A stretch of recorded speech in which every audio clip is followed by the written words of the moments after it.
Welcome back to my channel. Jadi selamat datang di kanal Bola Plus. Kemarin PSSI atau federasi udah mengeluarkan roadmap. Sepertinya ini lebih ke menerima masukan dari supporter kali ya. Yang kemarin juga sempat ada demo ke kantor PSSI. Terus juga karena reaksi juga dari roadmap yang dikeluarkan, sepertinya itu sistem kerja kebut semalam ya. Yang juga saya tampilkan di layar. Jadi roadmap sampai ke 2030 ini kemungkinan sih baru dibuat di beberapa hari kemarin. Jadi kita langsung masuk ke intronya.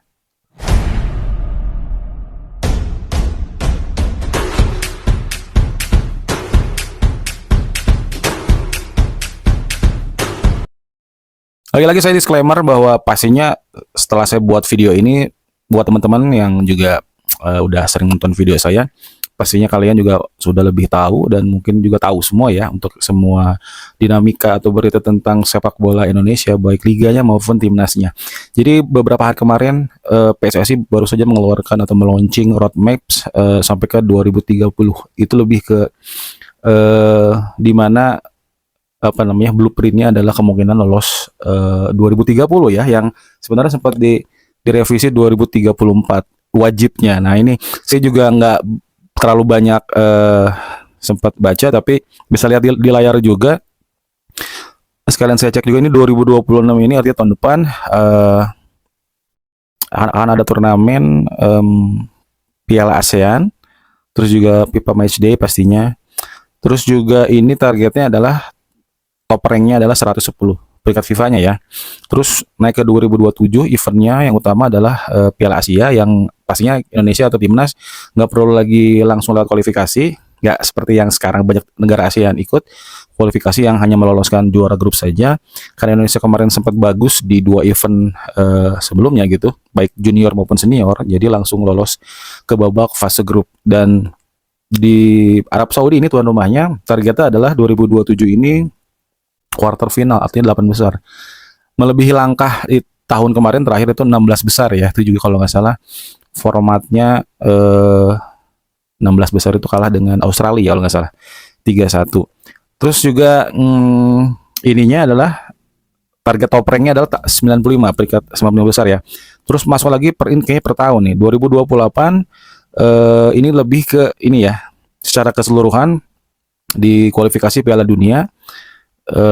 Terus untuk target di tahun tersebut adalah masuk, naik lagi, di up lagi ke targetnya 80 besar peringkat FIFA ya. Dan 2019 ini 2029 maksudnya, ini kita udah playoff Piala Dunia, artinya kurang lebih mungkin sama seperti yang tahun ini lakukan ya, cuman bedanya mungkin pastinya di 2030 ini kalau nggak salah pesertanya akan ditambah lagi kalau menurut informasi dia dari Gianni Infantino, tapi itu belum ini juga sih, belum dipastikan ya apakah sama seperti tahun ini 2026 yang akan nanti diselenggarakan di 3 negara, atau memang ada perubahan. Jadi peluang Indonesia lebih terbuka lagi lolos ke playoff. Terus top ranknya adalah yang targetnya 80 dunia, dan 2030 adalah ya itulah target terlaksana, yaitu lolos ke Piala Dunia 2030. Artinya memang ini kan nggak dihitung ya, karena kelolosan ada di tahun 2029 atau setahun sebelum diselenggarakan Piala Dunia tersebut. Seperti yang sekarang Piala Dunia tahun 2026, beresnya 2025 ini untuk semua konfederasi ya. Ini terus ada roadmap untuk tim kelompok umurnya, tapi kayaknya nggak perlu saya baca satu persatu, bisa lihat di layar aja. Tapi saya lebih merespon atau mengambil reaksi hasil dari ini roadmap. Sebenarnya kalau untuk roadmap saya agak kurang ini juga ya, kurang tahu cara sebenarnya apakah roadmap ini dibuat seperti membuat mitosnya, seperti membuat Candi Prambanan atau Borobudur, mungkin hanya beberapa waktu saja, atau memang ini perlu duduk bersama dari misalkan ya, di luar misalkan sepak bola sendiri, atau yang kita maksud PSSI atau federasi mempunyai statuta FIFA tersendiri, tidak boleh diintervensi oleh pemerintah maupun dari pihak luar manapun gitu. Jadi karena mereka yang punya peran utama di negara masing-masing gitu ya. Tetapi apabila terutama di Indonesia ya, apabila tidak ada campur tangan dari pemerintah, dari pihak kepolisian atau keamanan, aparat ya, seperti izin keramaian aja kan sekarang selalu menjadi kesulitan di Indonesia. Kalau sekarang udah mulai tertata baik ya, kecuali memang ada hal-hal tertentu yang di luar perkiraan ya gitu. Karena kalau kita selalu membandingkan dengan mereka yang ada di luar liga luar, kenapa misalkan di Eropa itu tertata rapi, nggak terus bentrok dengan izin keramaian dari pihak keamanan atau aparat gitu, atau mereka sebenarnya punya punya tim khusus sendiri, tim taktisnya gitu, di luar harus misalkan minta bantuan tim keamanan atau aparat keamanannya gitu. Karena memang ya kita sangat erat dekat dengan pemerintah. Contohnya stadion aja kan, stadion ini semua ini milik eh, Pemda, Pemprov tertentu atau Pemkot. Artinya memang nggak semua klub ini memiliki stadion yang representatif yang punya standar nasional minimal ya, atau lebih lebih jauh lagi internasional.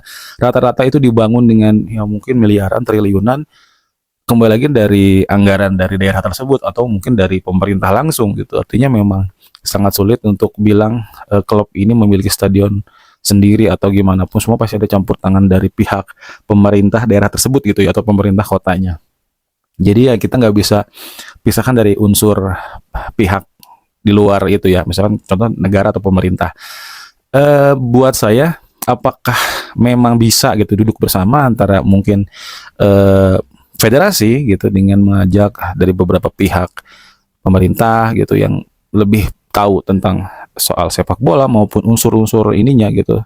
Ditambah mungkin pihak luar yang ahli juga untuk duduk bersama merumuskan ya mungkin model-modelnya kayak merumuskan apa ya, kalau dulu tuh ada GBHN atau mundur lagi merumuskan Undang-Undang 45 atau Pancasila yang benar-benar kita bisa pakai untuk jangka waktu yang sangat lama gitu. Mungkin hanya sedikit revisi, amandemen aja gitu ya perubahannya gitu, untuk ubahannya, tetapi tidak merusak atau menghilangkan esensi keaslian tersebut gitu. Apakah itu bisa? Nah, saya juga nggak tahu apakah ini akan berbenturan dengan statuta FIFA yang pastinya tidak boleh ada ikut campur tangan langsung dari pihak luar, terutama dari pemerintah juga, meskipun intinya ingin membantu gitu. Karena ya dulu kita sempat di-ban juga gara-gara pemerintah ingin intervensi karena ada kecurigaan atau ke hal yang negatif dari sepak bola Indonesia, terutama liganya gitu. Teman akhirnya ya federasi yang menjadi afiliasi dari FIFA tersebut ya melaporkan, dan akhirnya ujung-ujungnya di-ban gitu kan.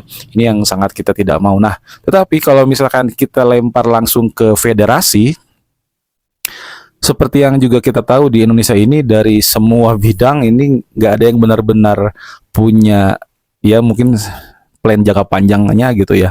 Rata-rata jangka pendek semua. Artinya jangka pendek itu yang megang sesuai dengan rezim siapa pemimpin itu memegang gitu. Artinya kalau misalkan saya bukan nggak percaya dengan ketua PSSI yang next berikutnya gitu ya.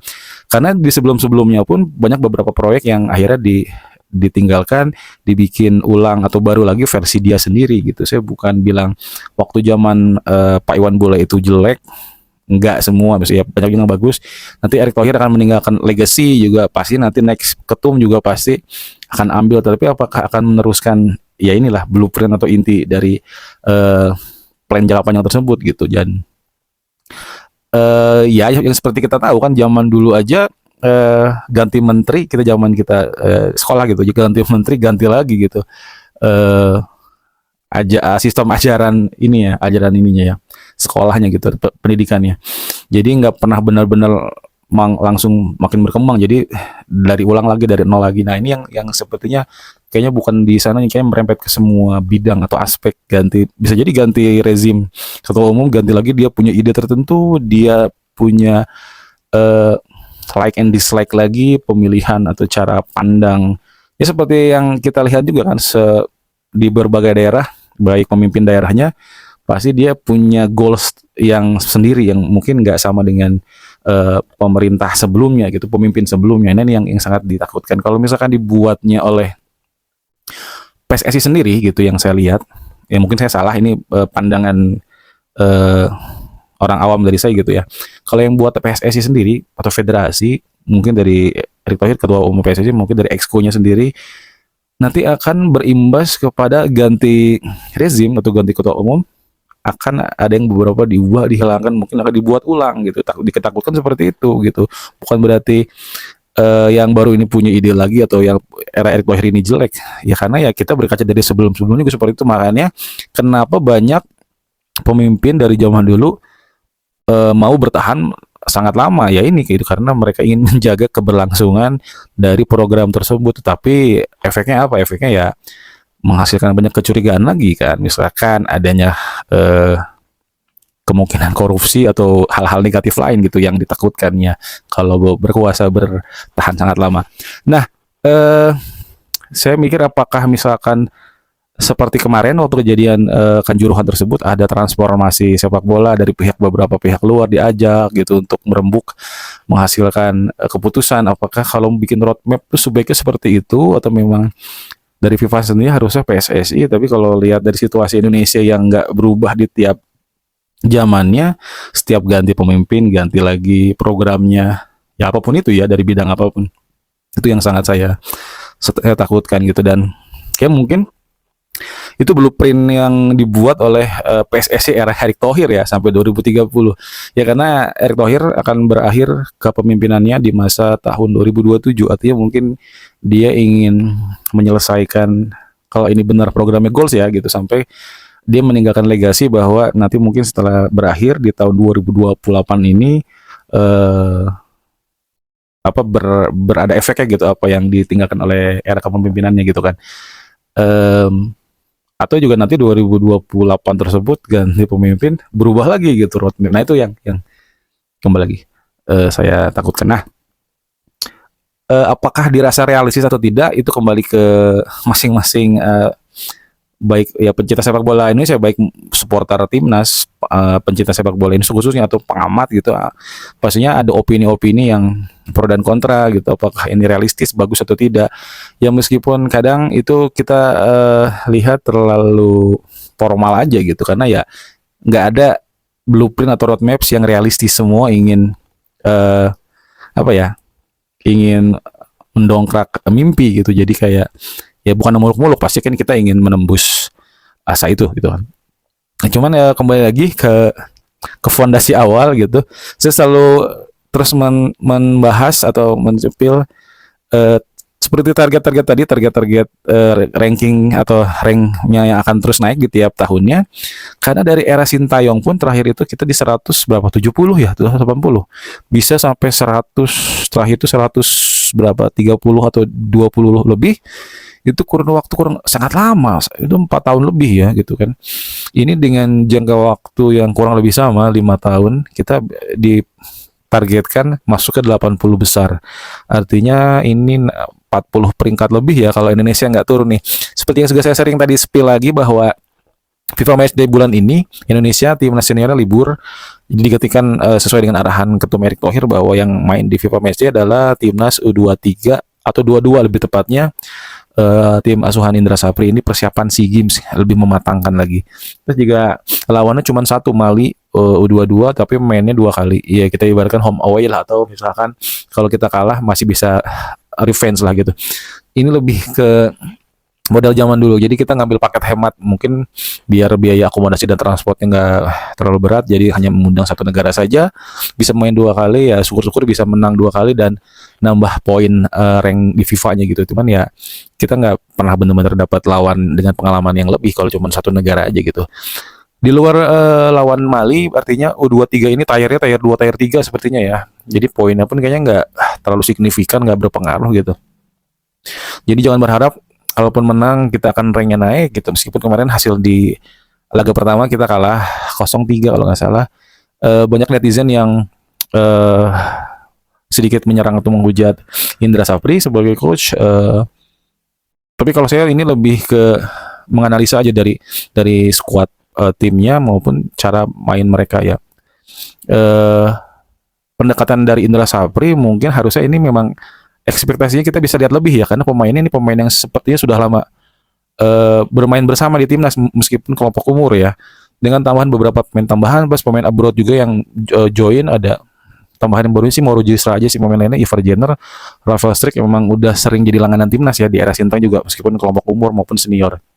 Tapi kemarin lihat meskipun ini permainannya lebih baik daripada lawan India gitu yang kalah kemarin 2-1 kalau nggak salah lawan India, tetapi ini seperti pertama kali timnas baru ngumpul, jadi kayak saling pengertian chemistry-nya itu nggak dapat ya, meskipun ya mungkin ngumpulnya nggak begitu lama juga kan, ditambah ada beberapa pemain yang baru bergabung dan dia langsung main inti. Artinya ya banyak salah umpan, salah oper sudah di depan, nggak akurat passingnya atau operannya nggak sesuai dengan target. Jadi ya banyak membuang peluang, meskipun sedikit peluang yang didapatkan pada saat ada kejadian serangan gitu ya. Tapi saya melihatnya ya mungkin bisa jadi Indra Safri ini lagi mode spionase gitu, karena yang melihat negara-negara lain yang sesuai dengan ininya kelompok umur juga bisa menang, seperti Thailand yang menang lawan India sebagai tuan rumah gitu ya, mungkin nggak ingin memperlihatkan permainan terbaiknya mungkin Indra Safri, atau ingin membuat kejutan nanti di sana di SEA Games. Dan ya target yang dipegang juga diembannya nggak main-main, ini mempertahankan emas yang harus dipertahankan setelah gagal atau berpuasa selama 32 tahun. Ini sangat berat sekali, meskipun saya lihat secara squad tim ini lebih apa ya, lebih mewah kalau istilahnya dilihat dari market value-nya dibanding tahun 2023. Apa ya, banyak pemain waktu itu ya 2023, banyak pemain baru yang dimunculkan, banyak pemain muda yang dipinjamkan ke klub Liga 1 ke kasta Liga 2 gitu. Tapi sekarang justru lebih bagus squadnya gitu kalau lihat dari market value. Gimana ya, secara permainan ya kurang ini juga sih, kurang mungkin hanya baru kita patokan 1 2 3 pertandingan ya. Ya semoga ini bukan berarti mainnya akan seperti ini gambaran nanti di SEA Games, yang mudah-mudahan ada improve lagi, ada progres lagi nanti. Kemungkinan katanya Marcelino Ferdinand juga akan diusahakan datang, dan ada pemain juga yang di spill bahwa mungkin Adrian Wibowo akan dicoba juga untuk dimasukkan ke timnas U22 ini kan, umur kalau nggak salah 19 atau 20. Cuman ya kembali lagi, karena bukan FIFA Matchday SEA Games ini, artinya nggak ada jaminan bahwa klub akan mau melepasnya karena bukan kalender resmi ya, itu dia. Terus kembali ke timnas senior, kita bisa lihat juga di layar ini beberapa negara ASEAN minimal 1 kali main di di FIFA Matchday ya untuk negara ASEAN. Sedangkan Indonesia untuk pertama kalinya yang digadang-gadang sudah menjadi raksasa ASEAN meskipun belum melalui trofi. Tapi ini kita libur dengan alasan pelatihnya belum ada. Meskipun kembali lagi kalau ditanya ke opini ke publik akan terbelah dua. Ada yang bilang tanpa pelatih harusnya tetap aja kita mainkan FIFA Matchday, selain kembali lagi adaptasi atau ini pemain makin padu gitu ya. Terutama pemain barunya seperti Milano Jonathan, Mauro Giustra juga dan lain-lain gitu kan. Karena kita juga punya lisensi pelatih juga kan, Alexander Zwiers. Terus juga ada Jordi Cruyff gitu. Jordi Cruyff terakhir ini katanya nominasikan jadi Dirtek Ajax Amsterdam ya. Apakah ini berita baik atau berita buruk bagi timnas Indonesia? Jawabannya masing-masing. Sedangkan di Thailand sendiri, setelah kemarin pelatihnya diberhentikan, caretaker-nya atau pelatih sementaranya adalah Dirtek itu sendiri, Anthony Davidson. Dan juga katanya Anthony Davidson masuk ke dalam nominasi 5 pelatih yang direkomendasikan oleh Pak Sumarji atau Bapak Sumarji. Tapi kan itu media aja yang ngelempar-lempar, seperti pelatih Irlandia kalau nggak salah, siapa, Hal Grimson itu tiba-tiba karena ada media sana menginformasikan bahwa ada ketertarikan dari federasi atau timnas ya PSSI kepada pelatih tersebut asal Irlandia, katanya kemungkinan masuk ke dalam 5 pelatih yang direkomendasikan oleh Pak Sumarji ke Dirtek Alexander Zwiers. Terus di luar itulah Timur Kapatse kemarin sempat siapa STY juga gitu kan, termasuk mungkin Pak Hanseo, Jesus Casas gitu yang sempat awal-awal jadi headline berita. Di luar kemarin ada selingan Bojan Hodak yang akhirnya ya dikonfirmasi tidak ada kontak dengan PSSI. Terus kita bisa melihat lawan-lawan atau pesaing kita yang ada di bawah. Lihat dari rank FIFA ini seperti Suriname sudah naik ke peringkat 121 atau 120 ya, itu dia peluang lolos ke Piala Dunia untuk pertama kalinya. Kembali lagi netizen selalu nyambung-nyambungin ke Patrick Kluivert. Beberapa klub seperti Suriname dan Curaçao gitu, negara yang pernah dilatih oleh Patrick Kluivert ini, setelah Patrick Kluivert hengkang atau pergi dari negara sana, timnya jadi makin membaik. Apakah ini berlaku juga ke Indonesia? Belum tentu, karena ya kembali lagi kita kadang suka senang cocokologi gitu. Kalau patokannya seperti itu, kita akan lebih sama seperti itu. Padahal nggak juga, kalaupun Patrick Kluivert hengkang tapi programnya tetap mandek, ya sama aja gitu. Blueprint lolos ke Piala Dunia 2030 pasti nanti oleh ketua umum PSSI yang baru akan direvisi jadi 2034, 2034 gitu. Artinya pastinya peringkat yang ada di bawah Indonesia akan terus naik karena mereka masih ikut kualifikasi Piala Dunia dan juga beberapa friendly match. Sekarang Indonesia ada di peringkat 123. Ya semoga aja nggak turunnya drastis ya nggak sampai 100, mungkin 25, 30 karena kalau 30 sih kayaknya nggak mungkin karena jarak antara poin pun nggak terlalu banyak juga kan.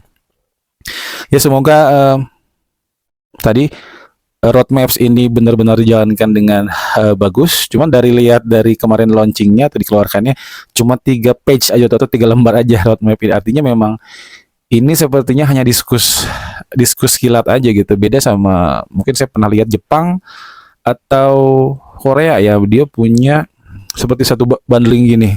Isinya entah 30 lembar, 50 lembar gitu. Jadi memang benar-benar itu yang disadur kayaknya yang di ini ya. Mungkin aslinya 100 lembar, mungkin kayak kita buat skripsi atau ini ya outline buat tugas akhir gitu kan. Kalau misalkan dari 3 lembar ini mungkin aslinya cuma 5 lembar. Nah ini yang jadi pertanyaan lagi, PSSI atau federasi selalu salah dalam mengeluarkan statement gitu, dan sekarang sering jadi bulan-bulanannya netizen atau supporter Indonesia gitu ya.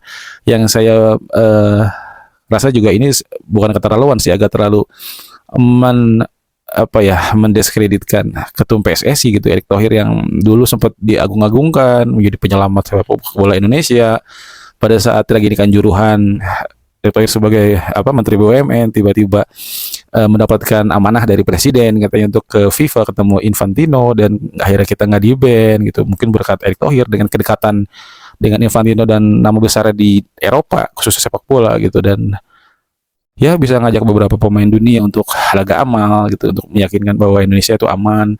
Terus akhirnya semua publik berpikiran bahwa Erick Thohir orang yang tepat untuk sepak bola, pemangku sepak bola yang lebih tinggi gitu, menggantikan Iwan Bule. Hanya setahun 2 tahun saja, dan setelah beberapa blunder-blunder dari PSSI, dari ketum maupun exco-nya, kembali lagi dari harapan itu menjadi seperti musuh masyarakat atau public enemy number one. Di luar ada kemarin demo sedikit sedikit rusuh ya, karena memang tidak ada tanggapan dari federasi. Tetapi buat saya harusnya sih semoga nggak banyak gimmicknya juga dari federasi sepertinya gitu, soalnya ya kita tuh timnas saat bagus seperti jadi bahan mereka untuk kampanye gitu, untuk melihat bahwa ini semua berkat jasa mereka di era mereka, era terbaik gitu ya. Ya padahal kita nggak bisa pungkiri ini juga ada beberapa peletak dasar dari era kepemimpinan ketum sebelumnya, dan pasti dengan exco-nya. Di luar kita kadang dulu juga sempat beberapa kali kesal dengan beberapa exco yang nggak kompak juga dengan ketumnya, yang punya opini sendiri di era kepemimpinan yang dulu ya gitu. Beda dengan sekarang satu suara, tetapi pada saat ada pergolakan seperti kemarin isu Sintayong, tetap aja banyak yang bocor juga gitu, banyak yang kasih bocoran bahwa ternyata tidak harmonis juga gitu di federasi ya. Bulan ini Indonesia sudah fix tidak ikut FIFA Matchday tim senior. Kita tidak bisa melihat pemain lagi yang abroad datang ke Indonesia, karena kita juga sudah melihat beberapa pemain abroad juga sudah main di Indonesia, seperti Tom Hai, pemain terbaik timnas sekarang, main di Persib juga Eleanor Renders, dan beberapa pemain juga yang keturunan, ada Rafael Struijk, ada juga Jens Reven gitu kan. Ya kita masih tunggu siapa pelatih baru yang tumben ini udah masuk mau 2 bulan ya, masih belum diumumkan juga.